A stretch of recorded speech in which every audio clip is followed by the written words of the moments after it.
সবার প্রথমে আমার সকল বন্ধুদের জানাই শুভ বিজয়ার প্রীতি, শুভেচ্ছা এবং অভিনন্দন।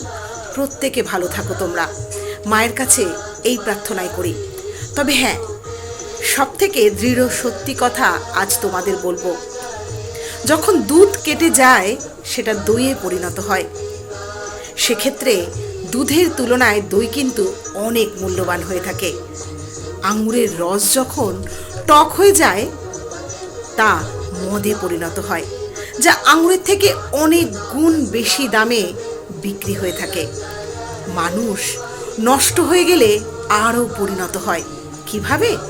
যখন কোনো মানুষ ভুল করে তখন তার অভিজ্ঞতা দ্বারা সে আরও এক উন্নত মানুষে পরিণত হয়। তাই কোনো কিছুই নষ্ট হয় না, মানুষও নয়।